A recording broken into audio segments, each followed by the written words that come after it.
Magandang oras mga kababayan, mga ka-Golden Boy. Merong nakapagtatagang tagpo sa Vatican sa burial rite ni Pope Francis kung saan nagtagpo dito si PBBM at ang mga world leaders na kagaya na lamang ni Donald Trump at Biden.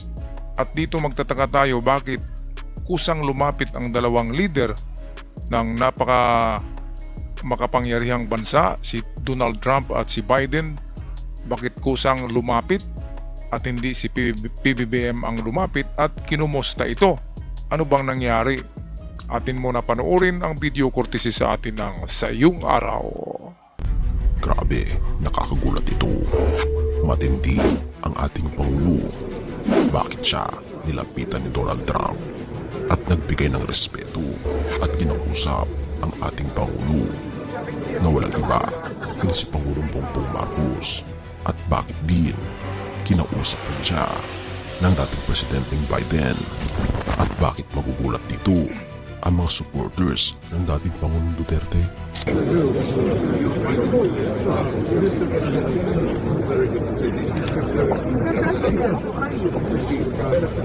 Grabe talaga.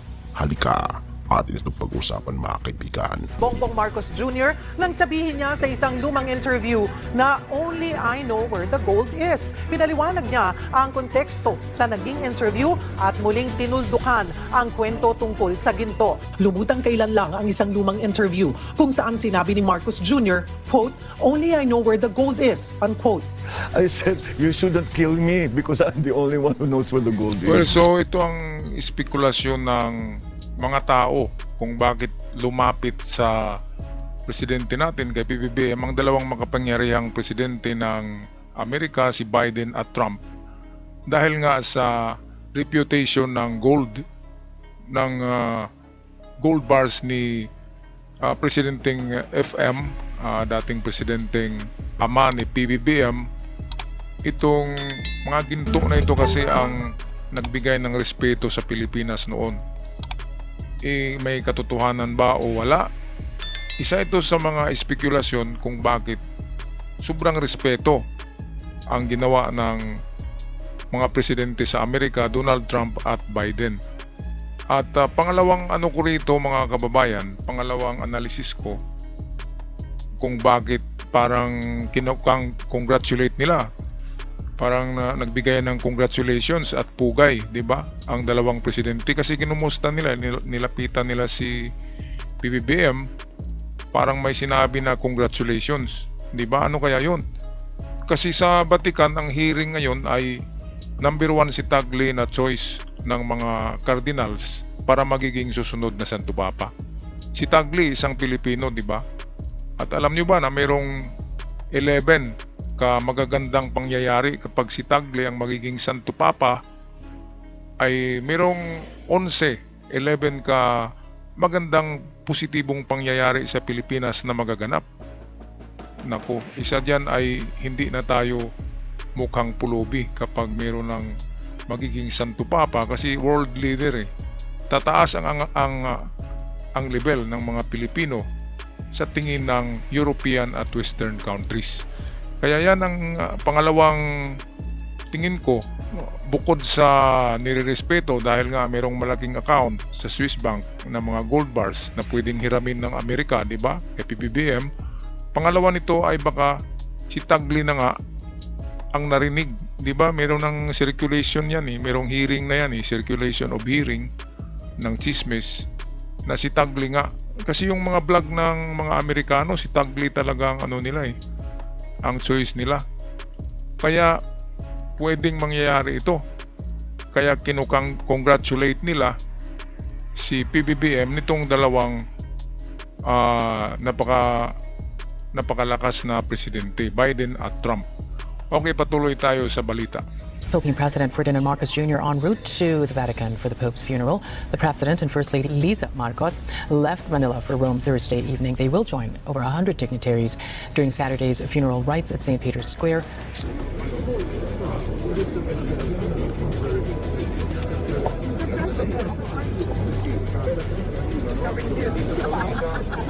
Ito kung napanood nyo to mga kababayan ha, itong video na ito, ay binabaliktad ito ng mga DDS vlogger. Sabi nila ay napahiya daw si PBBM dahil hindi nilapitan at hindi kinausap ng dalawang presidente. Binaliktad nila na si PBBM daw lumapit kina Biden at Trump at hindi pinansin. Didma daw ang dalawang presidente.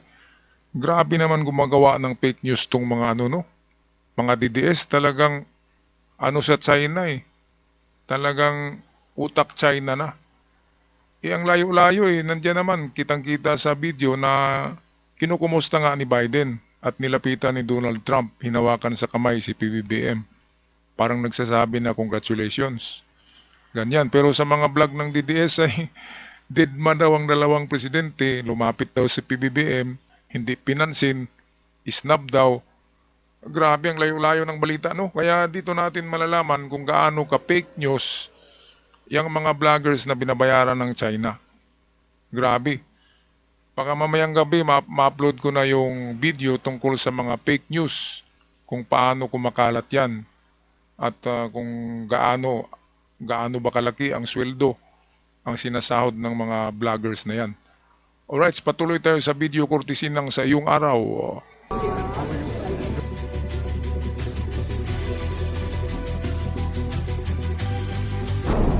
Bakit si Donald Trump pa ang lumapit kay Pangulong Marcos?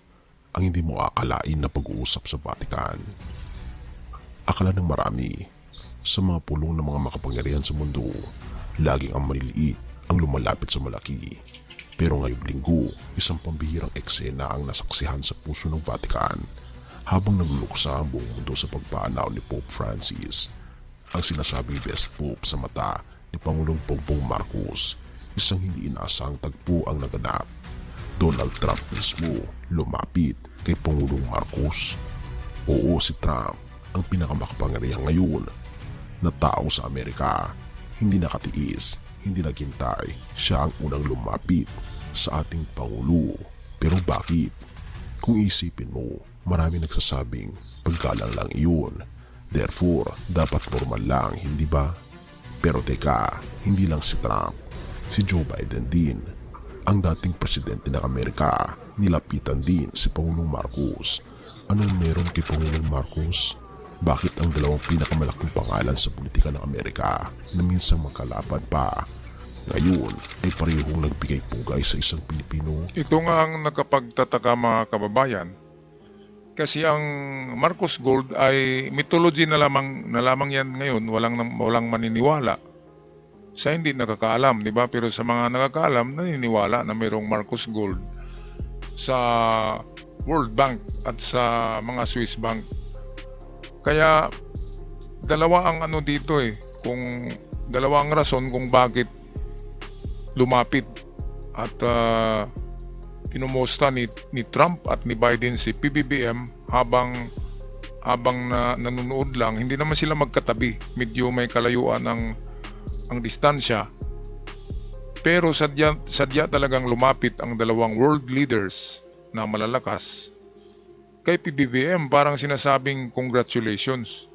Bakit yung mga ibang katabi, di ba, mga presidente din yan, merong presidente ng Mexico na katabi ni PBBM, pero didma sila Pero ang dalawang pinakamalakas na presidente sa buong mundo, of course, Amerika naman talaga ang superpower. Hindi yan may pagkaila, hindi naman China. Di ba? Baka ang mga DDS sasabihin nila ang powerful president ay si Xi Jinping. Mali. Ang presidente pa rin ng Amerika ang powerful. Kaya ito, bakit lumapit ang isang higanting tao sa isang diwindi? Yan ang comparison niyan Ibig sabihin, napaka-importante ng diwinding ito. Walang iba kundi ang ating presidenteng PBBM.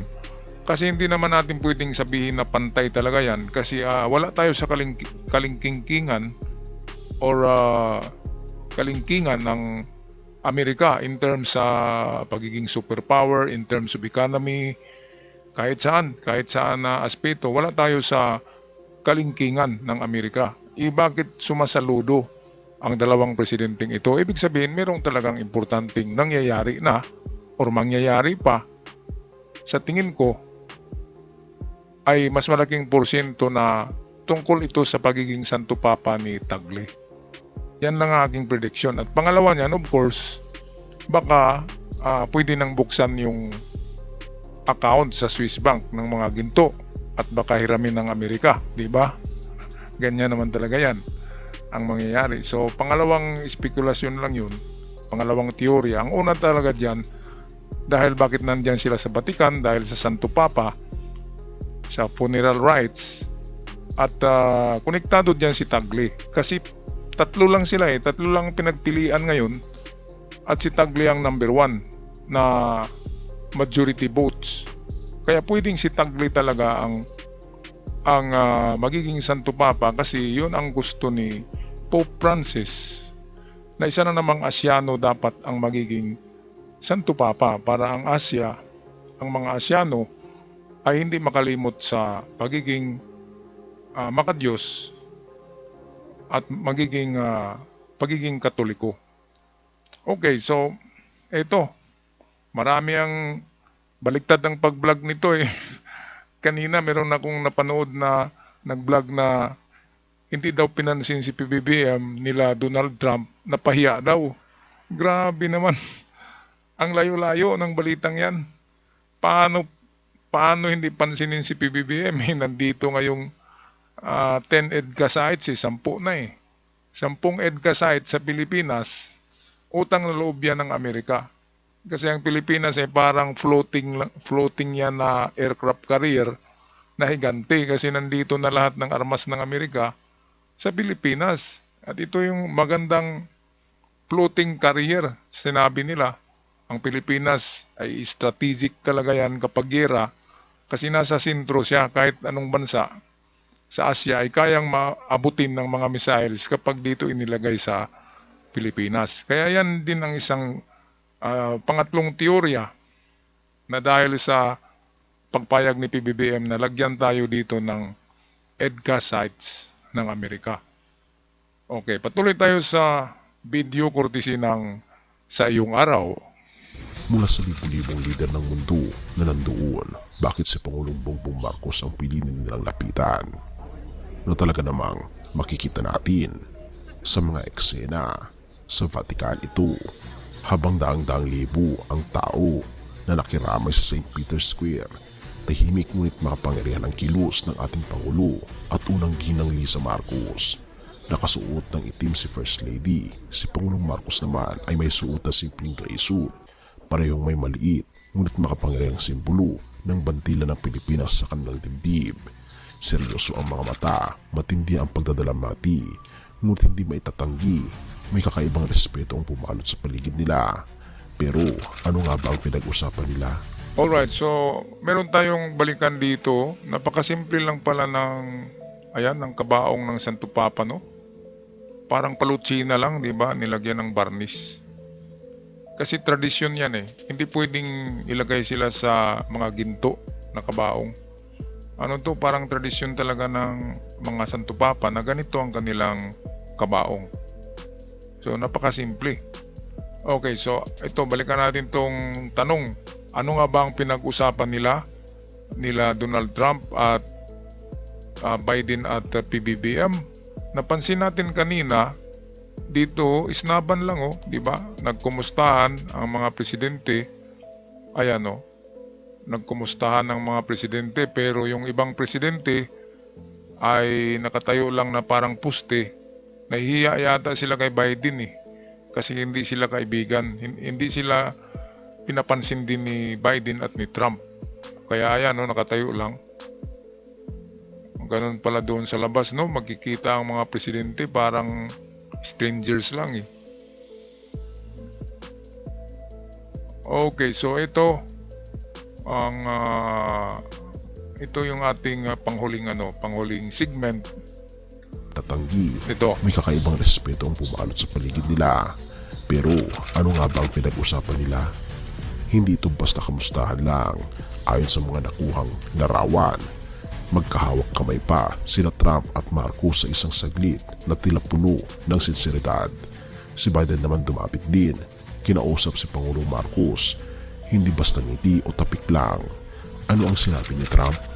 Bakit tila may laman ang usapan nila? Mga espekulasyon na ito raw ay ukol sa bagong papel ng Pilipinas sa pandaigdigang larangan. pero walang opisyal na pahayag. Therefore, ang tanong ay nanatili, ano ang nakita nila sa ating Pangulo?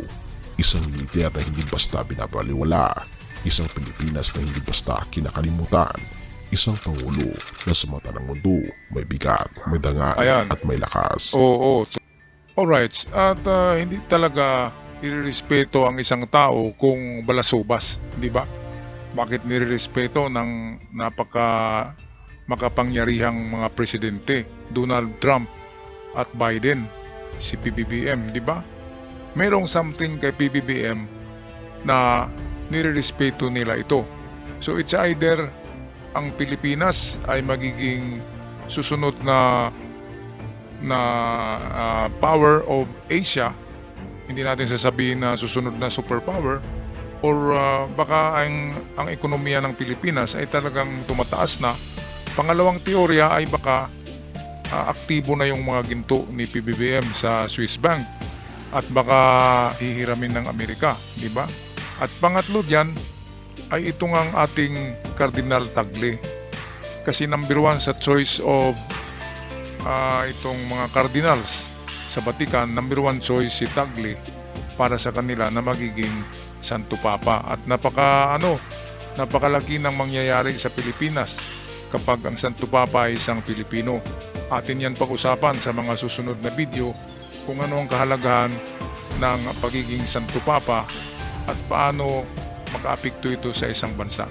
Alright, paki-comment sa inyong mga saloobin tungkol dito sa nangyayaring paglapit ng dalawang makapangyarihang presidente kay PBBM. Ano nga ba ang sadya nila at ano nga ba ang meaning ng kanilang paglapit dito? At ako'y magpaalam na sa mga bago pa lamang sa aking channel. Huwag kalimutan mag-subscribe. Hanggang sa muli, ingat ang lahat.